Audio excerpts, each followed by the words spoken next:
बिस्मिल्लाहिर्रहमानिर्रहीम। अस्सलामु अलैकुम स्टूडेंट्स। अच्छा भाई, आज जो है पेपर था फर्स्ट ईयर का प्रिंसिपल ऑफ इकोनॉमिक्स पार्ट 1 यानी कॉमर्स के स्टूडेंट्स का पार्ट 1 का ये पेपर था।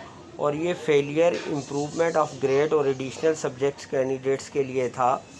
यानी एक पेपर तो अभी बाद में होना है, ये पेपर जो है फेलियर के लिए और इम्प्रूवमेंट वालों के लिए था।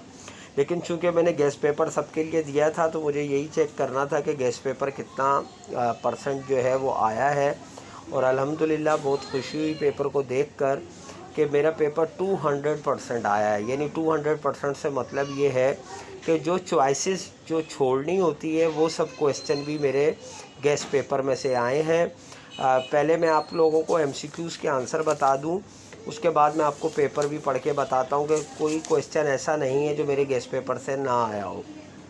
अच्छा, ये पेपर मैं बना इसलिए रहा हूँ वीडियो कि जो बच्चे अभी आगे पेपर देंगे इकोनॉमिक्स का, जो मेन फ्रेश बच्चे हैं, ये उनके लिए भी बहुत अच्छा पेपर है कि आप उसको देख लें कि कौन कौन से क्वेश्चन आ चुके हैं और किस तरह से आए थे, और एमसीक्यूज़ वगैरह भी देख लें, आपको बहुत हेल्प होगी इससे। फर्स्ट एमसीक्यूज़ था economics is considered as study of wealth by, तो ऑप्शन ए था एडम स्मिथ। सेकंड था this is not an indirect tax, तो ये भी ऑप्शन ए था इनकम टैक्स। थर्ड है increase in demand due to increase in income is called, option B है rise in demand. Four है due to trade cycle fluctuation occur in, option A है economic activities. 5 है when total utility trend to rise marginal utility remains, option B है positive. 6 है inflation and value of money are related, option B है inversely. 7 है slope of supply curve is, option A है positive. 8 है law of diminishing return is also called decreasing cost. 9 है fiscal policy refers to as, option C है government revenue and expenditure policy. 10 है the utility obtain bye N additional unit is called, option B है marginal utility. 11 है trade cycle is also called, option D है business cycle. 12 है the numerical result for in elastic demand is, option C है less than unit. 13 है the rate of zakat is, option C है 2.5%, ये आप सबको पता होगा।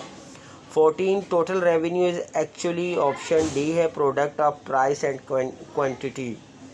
15 है मैक्रो मीन्स, ऑप्शन बी है लार्ज। तो ये आपके एमसीक्यूज़ थे, चेक करके ज़रूर देख लीजिएगा आप लोगों ने कितने ठीक किए। और जो फर्स्ट ईयर के फ्रेश बच्चे हैं वो भी इन एमसीक्यूज़ को देख लें, शायद थोड़े से रिपीट हो जाएं।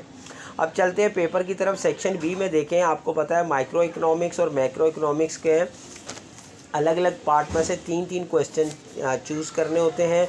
5-5 गिवन है और अल्हम्दुलिल्लाह ये जो 5-5 गिवन है ये पाँचों जो है मेरे गेस्ट पेपर में मौजूद थे।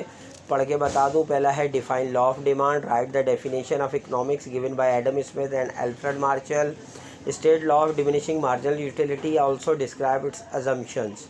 Describe the characteristic of perfectly competitive market, differentiate change in demand and change in quantity demand, ये पांचों क्वेश्चन बताए थे मैंने।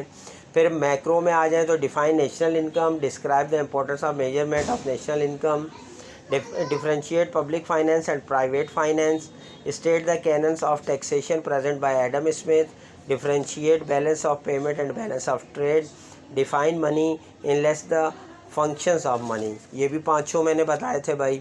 अब लॉन्ग की तरफ आ जाएं तो लॉन्ग में 2-2 हैं, एक करना था, तो 2-2 जो है दिए हुए ये भी चारों मैंने बताए हुए थे। पहला है economics is the science of scarcity and choice, right critical review of this statement, same यही क्वेश्चन बताया था। Second define price elasticity of demand, describe the degree of price elasticity of demand, ये भी इसी तरह बताया था। मैक्रो में आ जाए तो right the advantages and disadvantages of international trade, बिल्कुल यही बताया था। और सेकंड था explain the concepts of national income, तो ये भी सवाल बिल्कुल सेम इसी तरह से मैंने बताया था।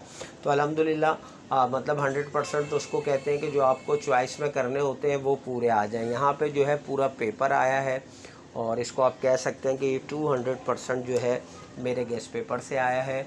अब जो फ्रेश बच्चे फर्स्ट ईयर के हैं जिनका आने वाले दिनों में पेपर होगा वो इस पेपर को ज़रूर देख लें और बिल्कुल इसमें से रिपीट भी होंगे। ऐसा नहीं है कि सब नहीं आएंगे, बल्कि इनमें से भी रिपीट होंगे, इसलिए इस पेपर को भी देख लीजिएगा। बकाया मेरा गेस्ट पेपर वही है, उसकी अच्छी से तैयारी करें, इंशाल्लाह उसमें भी ज़रूर 200% ही मेरा गेस्ट पेपर आएगा। तो इसको ज़रूर देखिएगा और ज़रूर अपने कमेंट्स शेयर कीजिएगा। अगर किसी बच्चे ने जो फेलियर था या इम्प्रूवमेंट ऑफ ग्रेड था और उसने मेरे गेस्ट पेपर से ये पेपर की तैयारी की थी, तो वो बिल्कुल कमेंट करे भाई, वो ज़रूर बताएगा कि उसने अगर तैयारी की थी तो उसका पेपर कितना शानदार हुआ है। तो इंशाल्लाह नेक्स्ट वीडियो में मिलते हैं, जब तक के लिए इजाज़त दीजिए। अल्लाह हाफ़िज़।